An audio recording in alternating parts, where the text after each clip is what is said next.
Start. சரி, என்ன sir டயர்டாக இருக்கீங்க? உன் கூட ஷூட்டிங் வந்தால் தான் இப்போ டயர்டாக என்ன பண்ணேன்? நான் எதுவுமே பண்ணவே இல்லையா? ஃபுல் டயர்டாகிடுச்சு. காலையில இருந்து போயிட்டே இருக்கோம் வேறு ஷூட்டு, அதனால் டயர்டாகிடுச்சு. வேறு ஒன்றும் இருக்கும் அப்படி சொன்னீங்க நீங்கள்? அப்படிதான் சொல்லலாம். நீ வந்து நல்லா நடிக்கிற. நான் சொல்கிறது வந்து ரியலில் சொல்ல, ஷார்ட்டில். பட் என்னன்னா கொஞ்சம் பைத்தியமாக இருக்கேன். ஷார்ட் போய்க்கும் போது இன்ஸ்டாவில் வீடியோ போடுற, வீடியோ எடுக்கிற, ஃபேஸ்புக்கில் வீடியோ போடுற, வீடியோ எடுக்கிற, இந்த மாதிரிலாம் அதாவது சாதனா மாதிரி சூர்யா மாதிரி சில நேரத்தில் நீ மெட்டல் ஆகிடுச்சு. நீ சாதனா கூட இருந்தாலும் அப்படி ஆகிடுறீங்க. அதெல்லாம் என்ன சொல்கிறேன்னா அதை நீ குறைச்சிட்டேன். ரொம்ப நல்ல பொண்ணு தெரியுமா? நீ நல்ல பொண்ணு தான், ஆனால் வந்து அது பைத்தியமாக இருக்க. இந்த கோபி மாதிரி எந்த நேரம் இன்ஸ்டா, எந்த நேரம் லைவ், எந்த நேரம் ரீல்ஸ் சொல்லி நடிக்கும் போது நடிக்கிறத மட்டும் தான் பார்க்கணும். நீ அதுக்கு அப்புறம் தான் அந்த வேலை பார்க்கணும். நீ நடிச்சுட்டு ஷார்ட் போயிட்டு இருக்கும்போது ஃபோன் நோண்டிக்கிருக்க, டைலாக் சொல்லிட்டு ஃபோன் நோண்டிக்கிருக்க. இப்படிலாம் ஃபோன் ஒன்றா எப்படி நடிப்பேன் சொல்லு?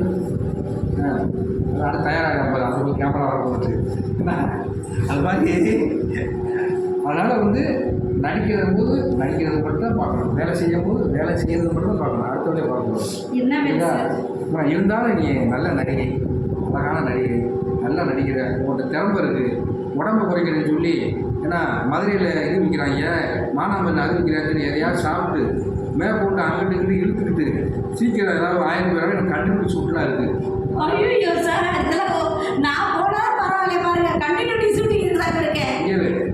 அழகும் உடம்பும் இயற்கையாக நம்ம கொடுத்தது.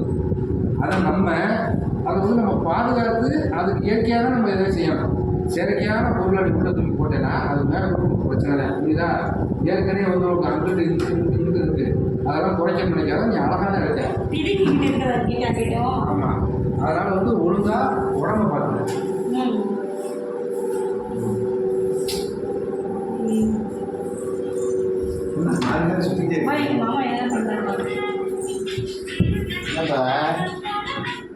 என்ன பண்றீங்க பிரதீப்? என்ன பண்ணணும்? அடப்பாவீங்களா, இங்கேயும் ஒரு வீடியோவாடா? கொஞ்ச நேரம் ஒருத்தர் மனுஷனை நிம்மதியாக படுக்க கூட விட மாட்டீங்களா?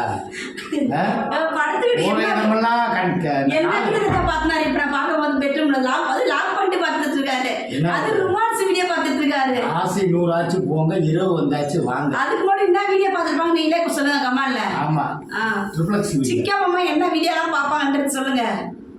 நான் என்ன வீடியோ பார்ப்பேங்கிறத கமெண்ட்ல சொல்லுங்கப்பா. சரியா? நான் கில்மா வீடியோ பார்ப்பேனா இல்லை நல்ல வீடியோ பார்ப்பேனா அப்படிங்கிறத யாராவது இந்த பக்கம் ஒரு தனியாக வந்து ஒரு இதை செய்ய முடியும். நீங்க மூச்சு மூட வரைக்கும் எதுவுமே நடக்கவே இல்லை. அப்படியே மூடுறீங்க? மூடாமல் இருக்க வேண்டியது தானே? மூடாகி போய் தெரியுதுங்க. பால் வாங்கிட்டு வந்தாச்சு. பால் வாங்கிட்டு வந்தாச்சு மாமா, பால் வாங்கிட்டு வந்தாச்சு. நான் போய் காக்க போறேன்னா போடுங்க, நீங்க படுத்துங்க. நான் கூட தான் நல்லா இருக்கும். நீங்க மட்டும் தனியாக என்ன பண்ண போறீங்க? சரி, அப்போ பாலை காய்ச்சிட்டு வா, 2 பேரும் ஒன்றா படுப்போம். ஓகே, நான் பால் காய்ச்சிட்டு வந்து மாமா கொடுப்பேன். ஓகே, நாங்கள் 2 பேரும் பெட்ரூம்ல தனியாக தூங்குவோம். அதில் வந்து சக்கரை தூக்கலாக போடு, பூஸ்ட்டு நல்லா வாசனை கும்முன்னு இருக்கணும். ஓகே, இல்லை பூஸ்ட்டு ஹார்லிக்ஸ் ரெண்டையும் சேர்த்து போட்டு கலந்து கொஞ்சம் ஜிகா கொட்டு மாத்திரையும் போட்டு எடுத்துட்டு வா மொத்தத்துக்கு. அப்போதான் குதிரை கணக்கும். அப்படி கணக்கும் போ. சரி, மாமாவுக்கு நல்லா பூஸ்ட் வாங்கிட்டு வந்து போட்டு எடுத்துட்டு வர பால். கட் பண்ணி